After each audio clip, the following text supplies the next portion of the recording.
What's up, everybody? February 23rd edition of the Fight Podcast. As always, pleased to be joined by Frank Trigg. Make sure you follow him online via social media at Frank Trigg. Frank, we were talking off air about our affinity for coffee, and I came up and I said to you, I said, you know what would be a great idea? If they, you know how you have wine tours? They should have coffee tours. And you're like, yeah, they already do, bud. Yes, Starbucks does it. So like you go to I think it's called the Roasters, something like that in Seattle. I went. I was up there working for a Universal Men's Clinic, and so I went across the street from where I was staying, and you go in there, and it's like, people like coffee with cream, people like coffee with sugar. You go in and you talk to them and tell them what kind of coffee you like and how you like your coffee, and they will make you coffees off of your flavor palette without any cream or sugar in it, and it's delicious. So like I can drink black coffee. I prefer coffee with cream in it, but I can drink black coffee because it's not going to bother me that much, but I got to have some kind of sugar in it. These coffees I had no cream, no sugar, straight black coffee, and it was amazing. But the problem is the only place you can get these particular beans is from that one store. That's it. But Starbucks has this place. It's like the something Roasters. It's like a gimmicky kind of. You walk in there and it's all organic T-shirts in the front that you can buy, and these weird suitcases off in the corner. And then you walk downstairs and you're literally talking to a barista that's like a mixologist, like a bartender. But that's amazing. Yeah, I'm surprised you haven't gone. Well, now I know. Next time, if I'm ever up that way, for sure. I'm actually going to Google it once we're done the show. Once we're done the podcast here, I'll Google to see if there's anything in my area, because it's not the first time I've had a conversation with someone in the MMA world regarding literally coffee. I mean, Chael Sonnen and I would talk about various types of espressos, and I would explain to him how when I go to my in-laws, they're old school Italians. They've got that that silver machine that goes over top of the stove. That thing is liquid crack. It's liquid cocaine, and I could argue with my father-in-law till I'm blue in the face. It's 8:30 in the evening. I don't need an espresso. They're old school. They need an espresso. Frank, I get home after one of those things and it's 3 or 4 in the morning and I'm sitting down doing this with the television. I'm like, I can't sleep. It's insane. And I drink coffee all day, like, ladies and gentlemen. Yeah. Right? Like, it is all day I drink coffee. I drink as much coffee as I drink water. And so with those old school Italians, they're drinking espresso like at 8:30 or 9 o'clock at night, and they're in bed at 9:30 or 10 o'clock at night, sound asleep. You're like, what the hell just happened? You literally just smoked crack and you went to sleep. So I have this line, because you know me very well. So I'm very hyperactive. And so like I really have to be controlled. And for a long time, I was really heavily medicated to keep it under control. So it's one of those things where like I'm off the freaking wall all the time. I used to say, like, I smoke meth to go to sleep at night. Because like I'm so hyperactive, I'm higher than meth is. But then I started thinking about it. I go, that's kind of bad. You want to say that because you got kids and stuff. You want to like put that moniker out there. I was like, oh no, I drink espresso to go to bed at night. Like I can literally have a cup of coffee and go right to sleep and have no problem. But that's why I love coffee. Like I'm into coffee because I love the flavor. I love how it slides down my esophagus into my stomach. Like I like that feeling of a hot cup of coffee hitting your belly. Like to me, that's awesome. Like I love that whole thing from tongue right down to my intestines. I love that feeling. Well, listen. I told you off air that I don't know if I have a palate for coffee. I mean, I'm guilty of drinking instant coffee. I did it over the weekend when I was ice fishing with the boys, and I know that's gross, man. Like that's like I'm stuck. Like I'm really caught. I really need coffee, and like the zombie apocalypse has happened. I can't get to a car. Okay, instant coffee is all in this hut. Then I'm gonna drink instant coffee, but otherwise, that is just disgusting. It was hazelnut flavored. I'll say this: it was hazelnut flavored, and I put in the correct amount, so it was the correct amount of water to make it sort of frothy. So, but my boys were just sitting there, just looking at me, going, "You're an idiot! Like, what's wrong with you? Like, you've been punched in the head too many times. What's wrong with you?"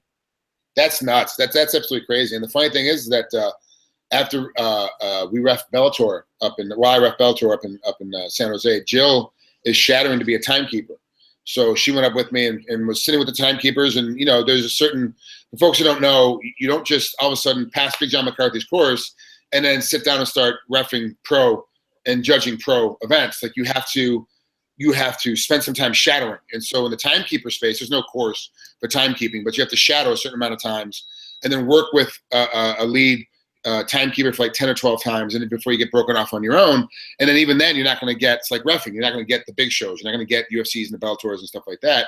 But Andy Foster at CSAC, there's a need for timekeepers in California, and Andy mentioned it, and John McCarthy's like, hey, Jill should do that since she loves fights. She actually really enjoys fights, and that's why she always comes to the fights, wants you to start timekeeping. So she looked at it. So anyway, we went and did all that. after we were done, we're like, hey, you know what? We've never been to Napa before. We've never gone, and I've only been on like 2 wine tours. Like only 2 wineries of all I've gone on before. Like I haven't been on like a wine tour. Like when you go to Temecula, there's like a bunch of wineries down there by Dan Henderson. And then Napa has a bunch of wineries you can go to.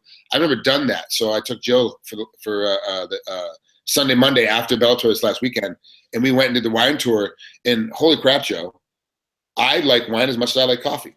Like all of a sudden I realized like I like the flavor of wines. I like how it makes me feel. I like the mixture of how it does with certain foods. And so now I'm like on this kick now with coffee and wine. I'm screwed. Because once you start listen, I went on a wine tour with the wife. I'm going to say maybe 10, 15 years ago. I don't think I was mature enough. Like, I mean, I just thought, hey, we're drinking wine. What are we doing, boys? Like, what are we doing, honey? We're drinking wine. Let's do this. Now, I'm in my 40s, in my early 40s. Yeah. I could do it and understand, there's a certain science to, ice wine, to regular wine, red wine, white wine. I should probably do it again. But this coffee tasting thing, I'm down with that, man. I need help, dude, big time. If you ever get to Napa, go by this place called Castle d'Ambrosia. I thought it was an old medieval castle that had been refurnished as a winery. This guy built it over 15 years, brick by brick. Had people in Italy hand make the ironworks for the chandeliers that hold the candles, and they had them shipped over. This guy did an amazing work. Nobody lives there. It's only a winery. There's no place to stay. Like an old castle would have a spot to stay, but it's got the full dining room that they rent out, like the big long table with the big fireplace. They've got the outside fireplace to make breads and pizzas and stuff like that. Like it's a pretty incredible trip, and their wine is incredible. If you ever get a chance, you have to go check out that one winery. To me, it was probably, Joe, you like that one the best, right? Castle d'Ambrosia was the best winery. Or did you like Stony Brook better? Stony Brook better. Yeah, and also Goose. Oh, like she liked Goose Cross better. Goose Cross Winery. That one, she liked the wine there better at Goose Cross. But for me, because the architecture was amazing, I couldn't believe how great it was. It was so much fun. Like I had a pretty epic weekend, and then the article came out on USA Today. I want to talk about that article. It's something I'm going to bring up a little bit later because I think it's very important. There's a certain topic I want to get to because you are by far one of the top guys, or I call basically an expert that has transitioned outside of mixed martial arts after the career. But I do want to ask you about Bellator, because obviously the whole Bellator thing went down. Fedor wasn't able to compete because Matt Mitrione had the kidney stones. There were rumors that Chael Sonnen accepted it. A couple of other guys accepted it to step up on short notice. He chose not to. But overall, I know you were working the event, but overall, what was the sentiment down there at Bellator, and how was it for you? Okay, so let's skip a second to Bellator this weekend. Liam McGeary has had 4 opponent changes. The main event, he's had 4 opponent changes. I interviewed him yesterday for MMA Oddsbreaker, and his biggest response was, I didn't want Bellator to have 2 weekends in a row where the main event gets canceled. So I took whoever they put in front of me. I said yes to everybody until a deal got done for him to fight. I think it's Dylan McDermott, who he's fighting now. Fedor had the same opportunity. Chael Sonnen was there and worked the broadcast team. He was already there. His medicals were already in. He was already approved by the state of California because he had fought in California the month prior, earlier in the month, at the Forum. So everything was clean for him. He didn't get hurt. He would have done it. And Chael was like, yes, 100% I'm in. Chael's one of those guys that if you call out Chael Sonnen, you're fighting Chael Sonnen. That's what's going to happen. If you taunt him, you're going to fight him because he's not going to say no to anybody. He doesn't care, right? He wants to get in there and get this deal done. So Fedor was offered. Ali Thompson also fought on the card. He said no. There's a couple other people he was offered and said no. It really makes me – I was really leaning towards Mitrione slightly in that fight. Now that fight's going to happen again at some point once Matt gets done with his kidney stone. I think he had surgery yesterday to take care of it. They were trying to see if it would just pass naturally Friday night after they made weight and everything. That's why they didn't make the announcement until Saturday because they were hoping it would pass. He'd still be able to fight Saturday. It didn't happen. It's the size of a golf ball. Not literally, but it's a big one. So it's not going to pass naturally. Like he has to have it surgically. Wow. Whatever. And then break it up, and it's a mess. So he has to do that. But they're going to have that fight later. The fight's going to happen later. My personal opinion, as this stuff broke down. Now remember, Fedor has always had management. I don't want to say issues, but he's always had a management team that's always really in the way. And Jerry Millen is back. Obviously, he's helping with Ryzen. And so he's helping with Fedor. He helped bring Fedor over to Bellator. So Jerry's back in the middle of it. I'm not sure where his position is, where his hierarchy is. I don't think he's his manager per se, but I think he's like the spokesperson the liaison between Bellator and Ryzen and Fedor's camp. But Fedor always has managers that get in the way. So if you're not talking to Fedor if he wants to fight these guys or not. They're going to the management team. You don't talk to Emelianenko. It doesn't happen that way. So the management team says no, but it doesn't make Fedor look bad. He was offered, to my knowledge, 3 different opponents, and he said no to all of them. So it would have been a 4th opponent change for him, obviously Mitch Sherman being the first and run his way through. And he said no to all the other 3 after Mitch Sherman was pulled out. Now, it makes Fedor look bad because you're like, look, you're already there. You already trained. You've already traveled from Russia. Your teammates fighting on the undercard. Like, what difference does it make? You're already there. Just fight. Like, who cares? If you win or lose, doesn't matter because you're on a losing streak anyway. So if you lose, it's so what? It's really not going to hurt you, tarnish your record any more than it already is. No. So now, obviously, it gets dumped. The fight gets dumped. But we're all wondering, did Fedor say no? The management team go to Fedor and go, hey, look, do you want these fighters? And he said no because he only wants to fight Matt Mitchell because he thinks that's the best matchup for him, stylistically speaking? Or does management say no because they wanted more money and they couldn't come to terms? Like, how is it being said no? Like, what's the issue here? So, and that stuff is only privy to Scott Coker and Tracy Leicester, who's on the inside, the attorney for Bellator. Those are the ones that are dealing with the money. Those guys actually know. But it was a little surreal, like watching Andy Foster, the head of the California State Athletic Commission, literally have to be like, I can't believe this is happening. Like, this has never happened in all the years that he's been executive officer for different commissions. It's never happened for him, where all of a sudden a main event day of completely falls apart, where there's options for it to stay together. It's not, sometimes main events fall apart, but it happens because, and there's no way to recover from it. Like, okay, main event's gone. There was options to keep this main event together, and it still fell apart. And so that was very, very frustrating for Mr. Foster. Like, I can't even imagine the head pounding. Thank God he's bald like we are, but I can't, him, because he would have been pulling his hair out, literally just tearing his hair out at the asinineness of this whole process of what was going on. But then the rest of the card went off without a hitch, and it was and it went really well. Now, if Fedor had fought, would they have beat the UFC numbers wise?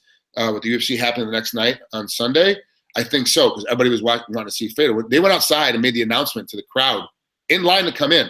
Hey, Fedor's not fighting. There was we got it inside, so it's 10 degrees of separation. Oh, there's a riot going on outside because people said that Fedor. I was like, oh yeah, they're pretty pissed off. And the guy was like, no, there really is a riot going on because Fedor's not fighting. People are like demanding their money back for tickets. They want their travel paid for because they flew in or drove in for this particular event. He's not fighting now. They were told last night, 100% it's a go. Everyone saw him make weight. Like, now those people are arguing and complaining and being typical Americans. And I know it's just foreign to you. Like, you Canadians won't do that. You're kind of like, whatever. I'm still here. There's still beer. I'm still going to go. But Americans get a little more irritated about it. So.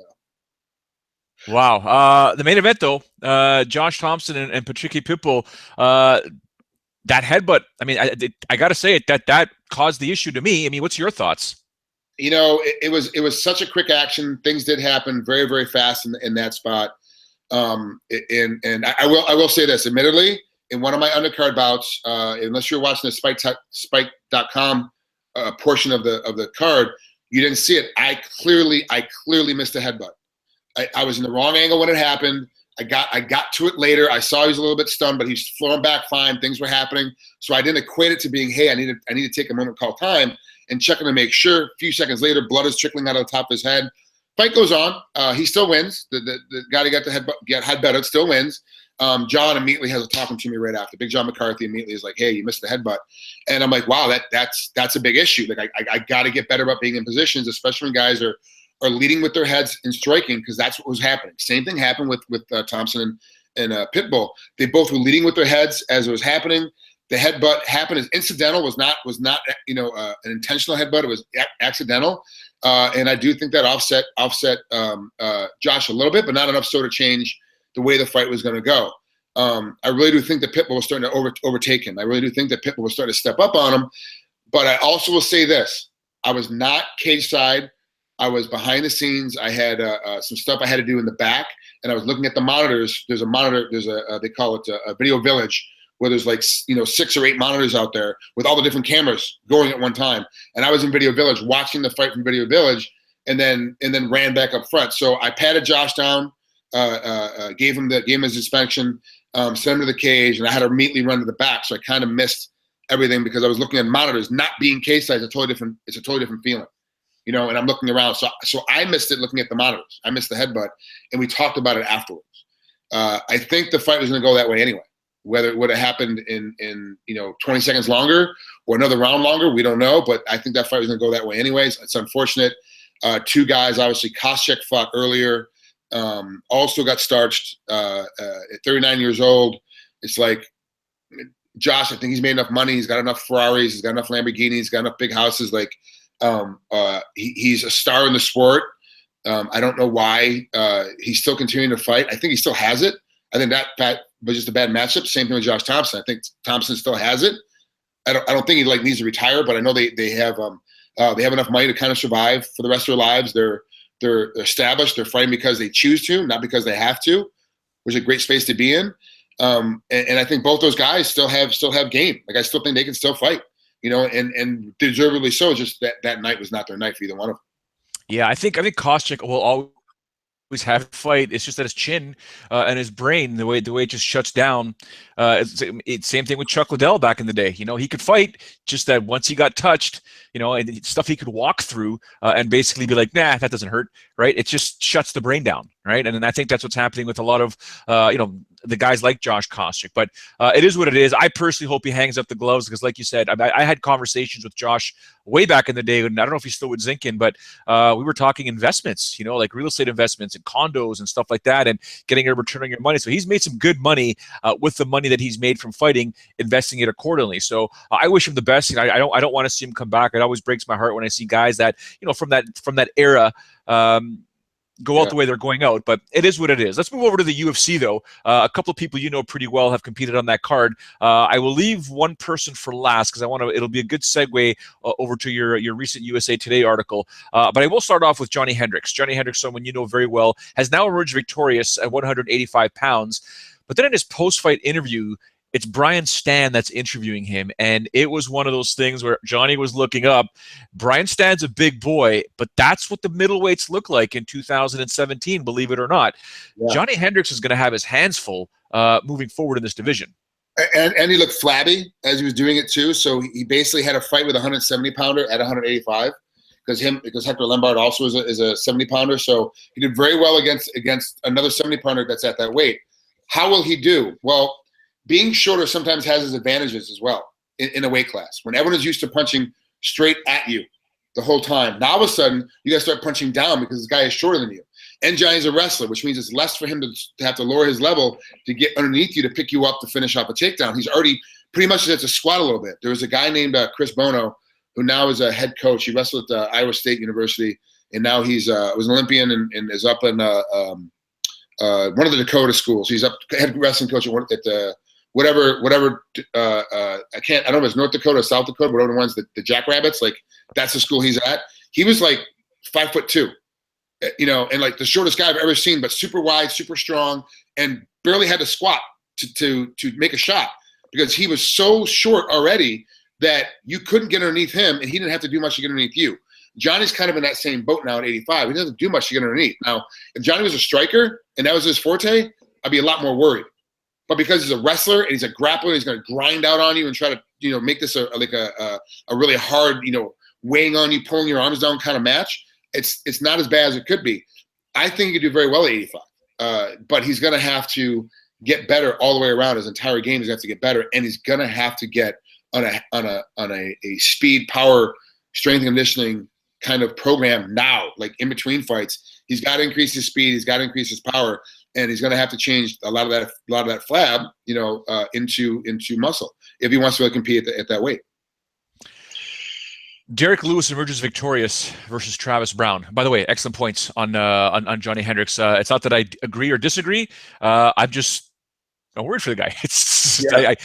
Sean Pearson, Robin Black, who else did I have on the show this week? Have all said the same thing because of his fulcrum is going to be lower than most guys at 185. His wrestling will probably help him a lot. I'm just kind of like these guys are murderers at 185, but we'll see what happens. But I do want to talk about Derrick Lewis and Travis Browne because Travis Browne, looked great in that first round, began to fade. I don't know why he was against the cage getting uppercuts or getting those punches thrown by Derrick Lewis, but Derrick Lewis does emerge victorious. Very controversial in terms of Mario Yamasaki not stopping that fight much sooner. I want to get your thoughts on that, but I also want to get your thoughts on the post-fight speech from Derrick Lewis. Obviously, Brian Stann, very, very in an awkward situation, kind of like, okay, I don't want you to talk anymore, Derrick Lewis, because this is what you're saying is wrong. We're on national television. We're not on pay-per-view here.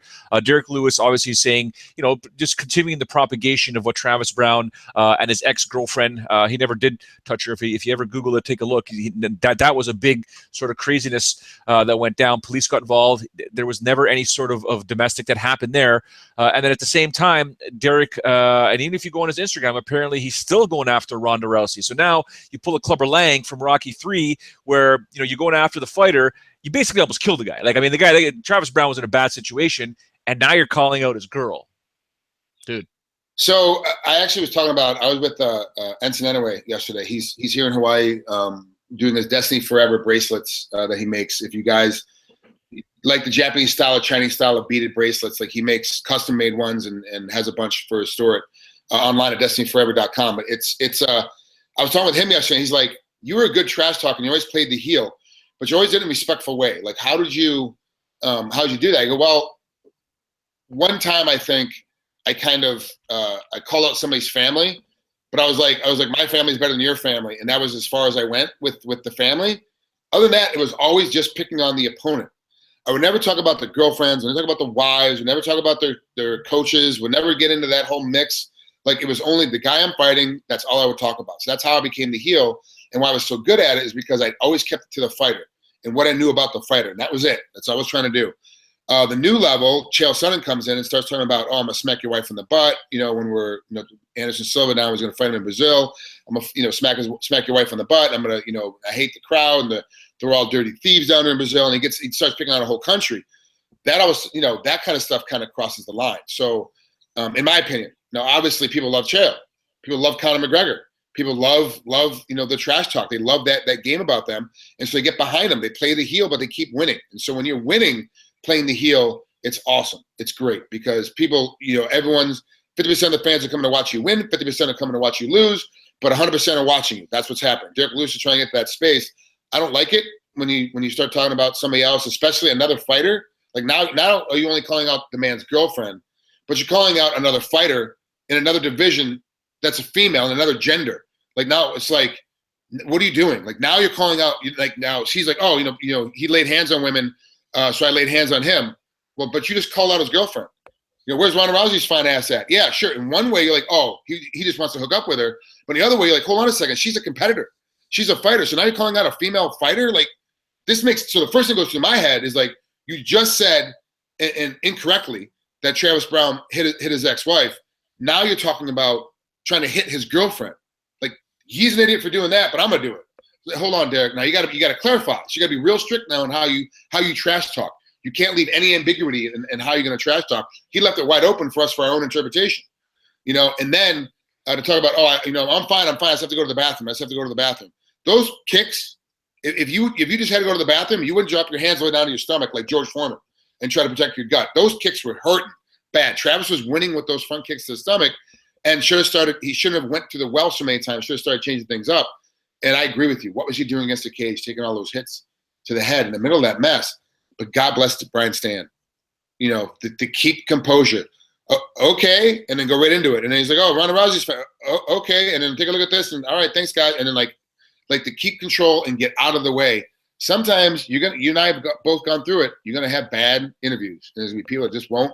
They're saying the wrong things. They're making you cringe. You just got to kind of take control of it and get out of the way. And Brian's a pro, and he did well. I think he did really well underneath a situation where really he got thrown to the fire and there's no way around it. He could not change what was happening in front of him. He only had to deal with it and kind of steer the ship the way he could steer it and let it go. Elias Theodorou took a bit of flack in his bout, but this is how he fights. Now, people were saying, I was getting messages from WhatsApp to texts to emails to just people mentioning things that, do you think he's spending too much time outside of training and doing extracurricular activities with some of his sponsorship, Per Plus and stuff like that, Fuel Foods and all the other stuff? And I'm like, well, No, because A, he's winning, and that's what he'll tell you. But B, you got a limited time to maximize your brand with your name while you're in the UFC, because clearly the UFC is not paying enough for you to say, I'm going to retire when my UFC career is done. But while I've got this name that I'm developing because I'm a UFC fighter, and I can get these massive sponsorships that no one else can get that are mainstream sponsors, I'm showing up to the photo shoots. I'm showing up to whatever. So there's a bit of criticism coming his way, but the bottom line is guys are leaving the UFC. Horiguchi's gone to Ryzen. Nikita Krylov is going back to Russia.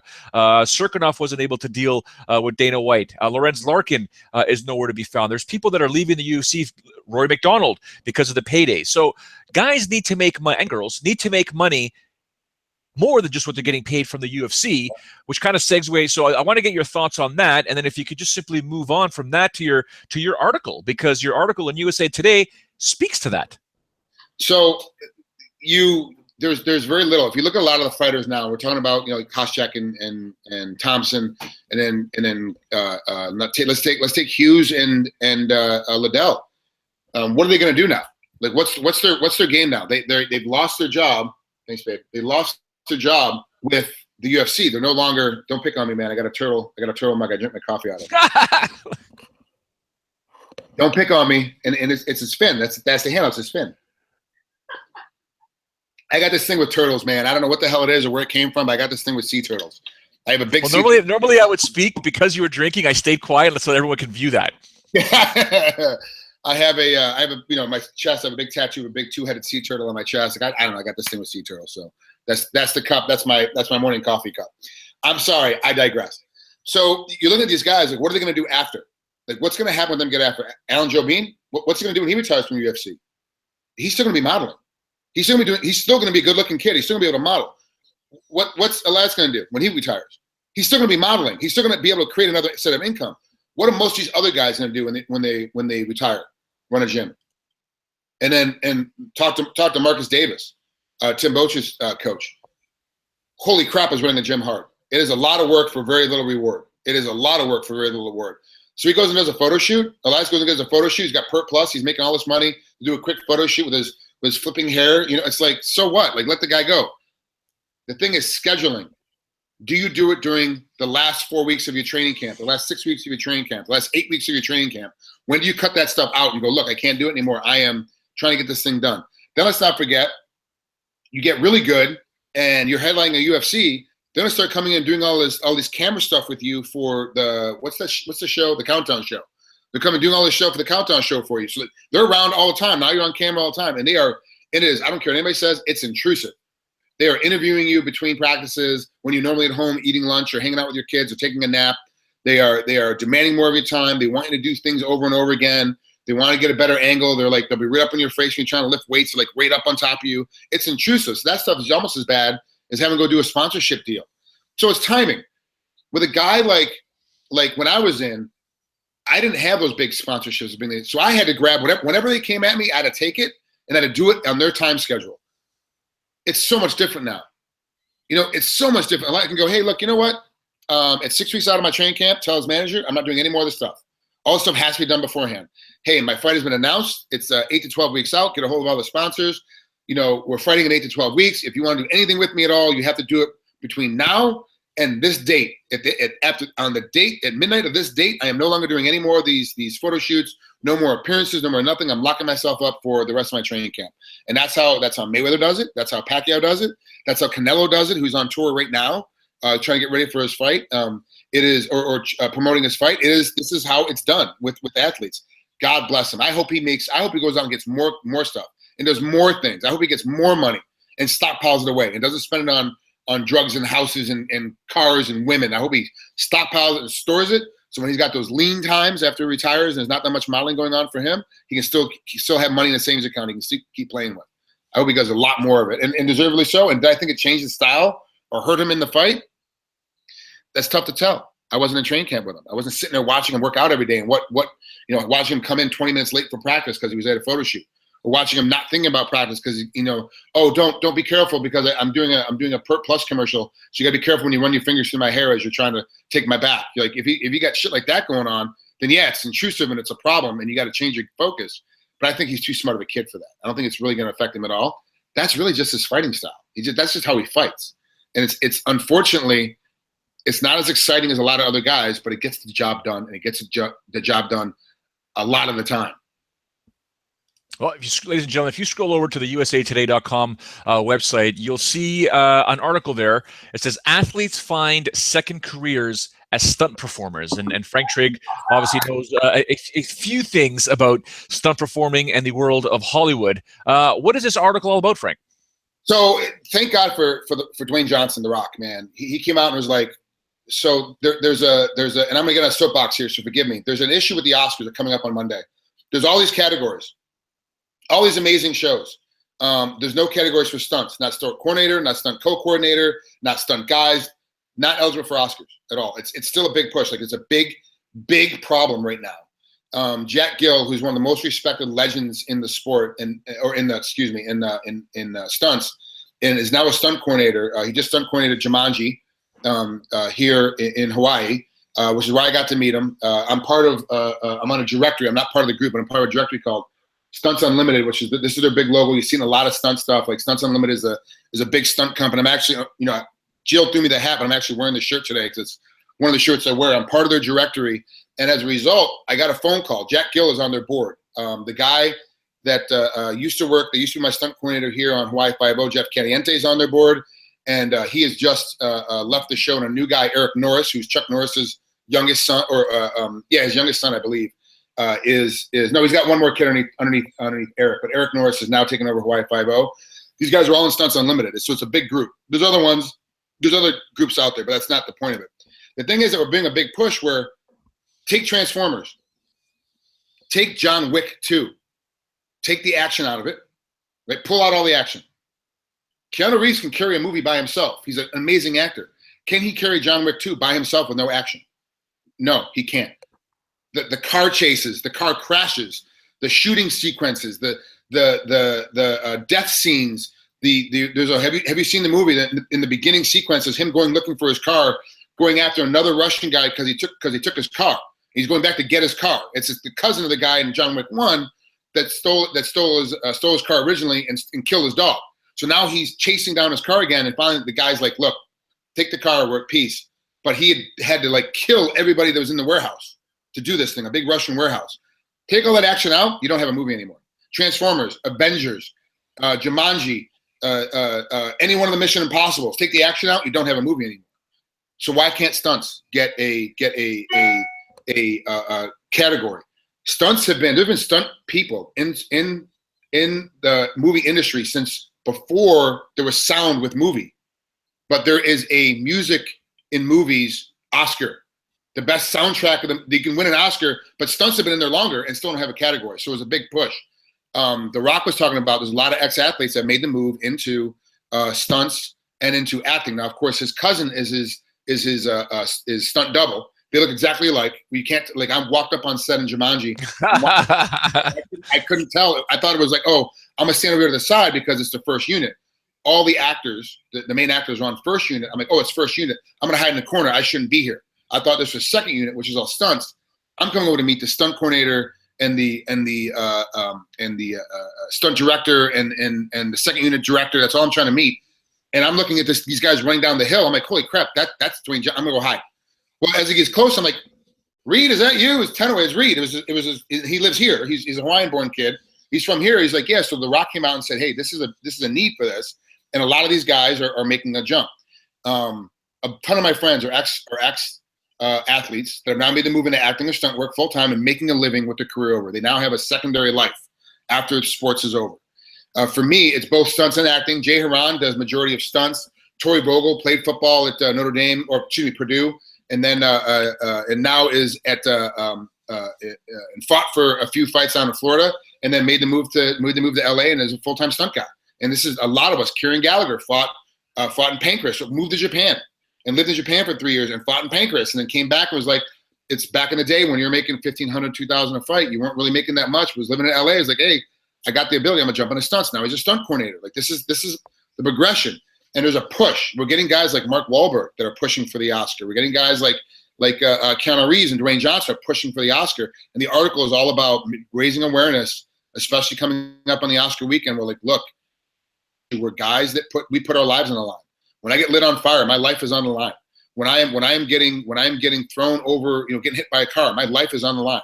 Sometimes I have to do it 8, 10 times, to get the right shot. My life is on the line. And these stunt coordinators have all the heat. When you come back to a football team and the football team fails, doesn't make the playoffs, you don't fire the team, you fire the head coach.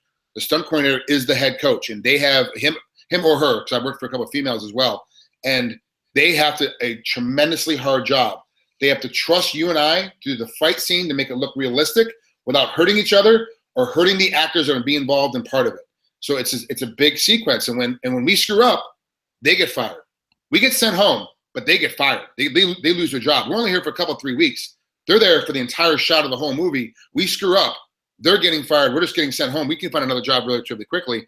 They get released from a job. It's bad. It's hard for them to find another job. So it's a big deal. It's a passion of mine because really there should be a stunt category because it really is. The blockbuster movies that come out, my birthday is May 7th. So always around that May holiday is when you get all these great blockbuster movies that start popping out. They're all action. They're all action. All the number one shows on TV are all action dramas. Of some, whether action medical dramas, action cop dramas, action police dramas, or fire department dramas, like whatever it is, they're all action dramas. That's what people want to watch on TV. We don't watch football because it's a fun, nice, touchy-feely sport. We watch American football because I'm talking to Joe Ferraro, who actually likes proper football, which is what we call soccer. So I have to clarify. Otherwise, he's very confused. Like, why are you talking about soccer all of a sudden? So we watch American football for the violence, for the action. That's why we're watching it, for the action. That's why it's such a big thing over here in America. So it's stunt guys need to have a category. I'm sorry I got in a soapbox. I'm super passionate about it. My buddy Pete Antico got me hooked up. And Jay Hiran, Pete Antico, and Jack Gill and I are the guys who are interviewed. And we're talking about one of, if not the best stunt coordinator on the planet, is being interviewed in this article. Jay Hiran and Frank Trigg, who just, according to the stunt community, have just transferred from MMA fighting into stage fighting, and then Pete Antico, who's been around forever in the game, knows everybody from Chuck Norris, to all the way back to Bruce Lee, and has worked with all of them as a stunt guy. Now as a stunt coordinator himself. That's the article. So I'm in an article on USA Today that's with the people that are in it is incredible. But the reality of it is that there is life after, and why can't there be a guy that wins a Super Bowl, gets a Super Bowl ring, and then wins an Oscar? The stunt coordinator 20 years later. Like, how is that not even possible? It doesn't make any sense. And why is there not? If these actors, a lot of actors come out and say, I do all my own stunts. I do all my own stunts. There is no stunt double. That's all me. That's all me. Okay, then if it's all you, then why can't you be the first double Oscar winner? Win for being a great actor in the same year that you win for being a great stunt guy, a stunt coordinator. Why can't that happen? If this is what actually is going on, if you're actually doing your own stunts, then why wouldn't you push to have a stunt category, because then it can be a dual winner in 1 year on 2 different films. That'd be amazing. So this is the kind of things that are going on right now, and we're just kind of getting it stuff. That's my soapbox, and I'll get off it now. That's actually pretty cool. To be honest with you, I think your speakers just went on your thing there, but yeah, I mean, you mentioned the Avengers, obviously, Captain America: Civil War, George St-Pierre, not Civil War, Captain America, forgot what it was, but George St-Pierre obviously was an actor in that. Yeah. George St-Pierre is back into mixed martial arts. He signed, he's ready to go, but now the debate is on who will he face off against next. And a lot of people now, and Sean Pearson last night really convinced me that Conor McGregor fight is looking really, really good. Perhaps at 170, maybe at 155, but there's also Michael Bisping. You beat Michael Bisping, then there's that Anderson Silva fight potentially after. We know the UFC is trying to make as much money as possible. And then I heard something about Conor McGregor. So Freddie Roach says Conor McGregor would have a chance against Floyd Mayweather. And then you mentioned Floyd Mayweather, and then Anderson Silva wants to fight Roy Jones Jr. on the undercard or the co-main event. I'm like, oh my God, there's just too much information.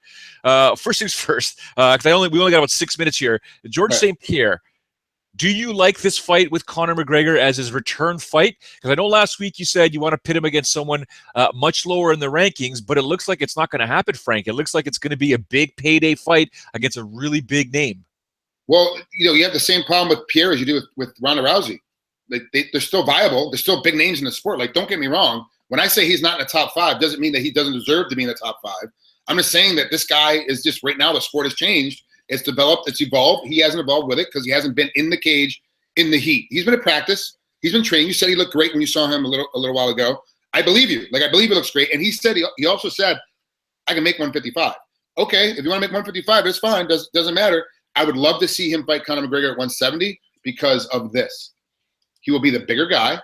He's got, actually, even though he has been out of the cage for whatever, 3 years, whatever it's been, he still has more experience at high level, really demanding, having to grind out a 5-rounder. And as a big guy, when you come in for your first fight back and you're that much bigger than somebody, and you grab a hold of that little guy, even though he hits you hard and whatever, but you finally slow him down, you grab a hold and shake him a little bit, he'll stop moving as much. And he'll start getting tired because once you lean on him, sure, they both weigh in at 170, but McGregor's going to eat breakfast that morning to make 170, and GSP's going to come down from 85. He'll be about 80 when you walk in there, and then McGregor's going to be like, 65.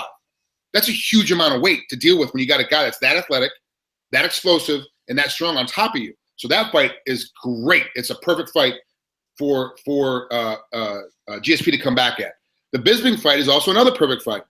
Bisping's not going to try to wrestle. They're going to try to grind on him. They're going to try and take him down. It's going to be a striking fight.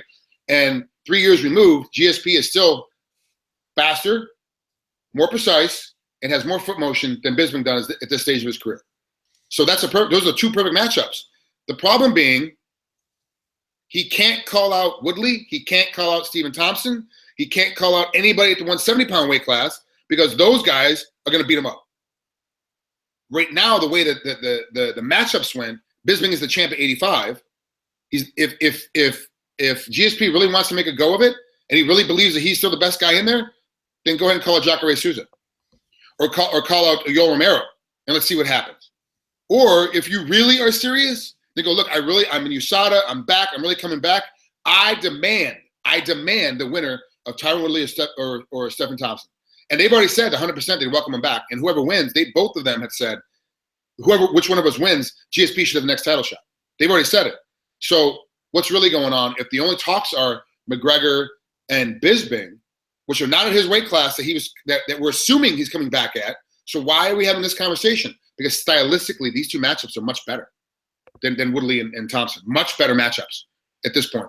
And like you said, big money fights. So my whole contention was he makes almost as much money acting like he's getting kicked in the head and acting like he's punching somebody in the face than what he was making when he was actually fighting. So why would you come back to fighting to actually get punched in the face, actually get kicked in the face? Because I can make so much more money doing this. And in movies, there's residuals. You have a long-term outcome. You get paid for 10 years off of your part in that particular movie, so you're gonna keep getting that paycheck. So why would you come back and fight? Well, big money fights make a big difference. And we were trying to figure out and you probably know, but just won't say anything, what the number he's actually getting paid per fight. The rumor was it was 10 million. You know, how is it coming over? Is that being broken down or not? If it's 10 million a fight, who the hell cares, man? Like, take 8 weeks and go train for a fight. Like, at that point, because GSP is not making $10 million. He's going to double that money with sponsorships and everything else he has going on the outside. So 100% jump at it. And if Conor McGregor can get you a $10 million fight because that's the way he talks it and sells it, all for it. 100%. If you got the game, go get it. And it's a great matchup for GSP. Yeah, I'm sort of leaning towards it now. I'm kind of interested to see what would happen there. As much as I say I don't want George St-Pierre to come back, it's a reality.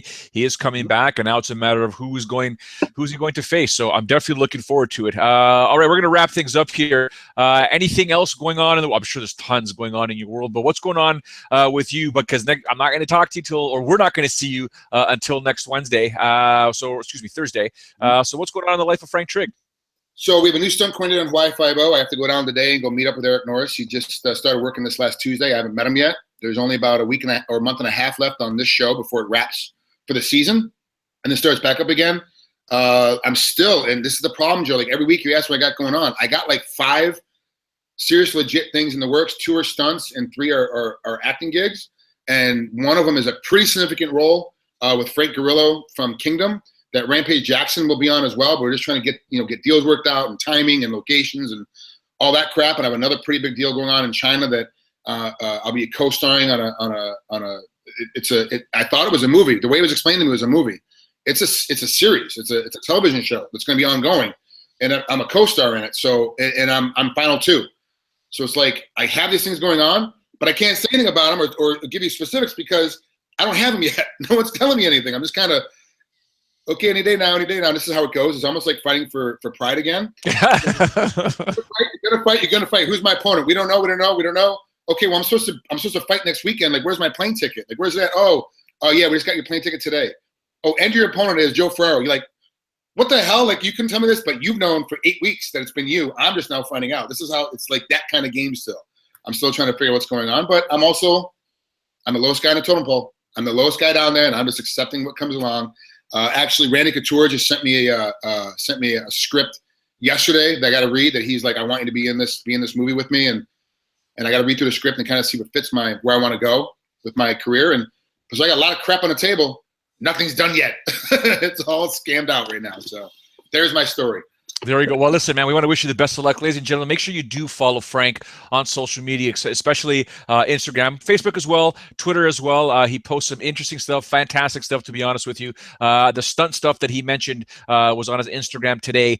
Make sure you like that. Show some support so they can definitely get that category involved in the Oscars. Make sure, like I said, at Frank Trigg, you can follow yours truly at Showdown Joe on social media. FightfulMMA.com for all of your mixed martial arts news. To those who have tuned in live, we sincerely appreciate your time here on YouTube. To those tuning in later on because of scheduling on iTunes and or on Stitcher, we thank you as well. For now, tomorrow, managing editor for Fightful, Sean Ross Sapp, and if you go on his Twitter account at Sean Ross Sapp and you go on Cyborg's account, there's some beef going on between those two there. He will explain everything tomorrow, and I can guarantee you it will be ugly. But for now, we bid you all a fond adieu.